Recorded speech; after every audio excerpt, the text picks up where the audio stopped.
Nobody wanted her at the table. Not because she broke any rules. Not because she was late. Simply because she was a big black woman standing alone in a room filled with wealth, power, and people who believed appearances meant everything.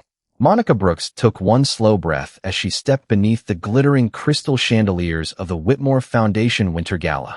She wore a simple navy evening dress, chosen by the children from the community center where she volunteered. She never expected anyone to admire her. She only wanted to represent the neighborhood that had believed in her for years. Within minutes, she realized she had become the person everyone noticed for the wrong reason. A hostess smiled politely before disappearing. Another coordinator led her toward a table. Then suddenly the seating had changed. At the next table, someone claimed the chair had already been promised. Another guest suddenly remembered an important donor. Another reservation mysteriously appeared. Again and again. Nobody insulted her directly. Nobody had to. Every excuse sounded polite. Together, they became humiliation. Monica simply thanked each person and stepped away. She refused to argue. She refused to beg for a seat. The whispers spread across the ballroom. People looked, turned away, looked again. A woman in an expensive designer gown smirked before whispering something that made her friends laugh. An older server watched with quiet sympathy because he had probably seen moments like this many times before. Still, Monica lifted her chin. Her grandmother had taught her that dignity could never be stolen unless she gave it away herself.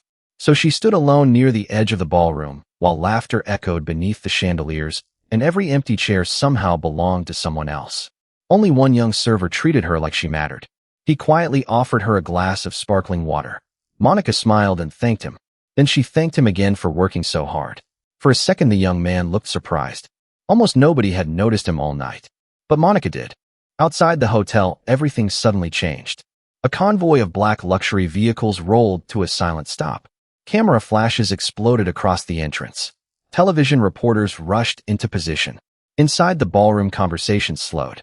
Executives straightened their jackets. Powerful donors checked their appearance. The guest everyone had been waiting for had finally arrived. Monica knew none of it. She quietly stepped farther aside so she would not block anyone. She believed standing alone was easier than facing one more rejection. The ballroom doors opened. The entire room seemed to stop breathing. Every important guest waited to be noticed first. Every influential face expected a greeting. But the Korean man who had just entered was looking beyond the richest people in the room. His eyes moved slowly across the ballroom. Then they stopped. Not on the celebrities. Not on the donors. Not on the stage. They stopped on the woman standing alone beside the white orchids. Nobody in that ballroom was ready for what the next few seconds would bring. Watch the full story now.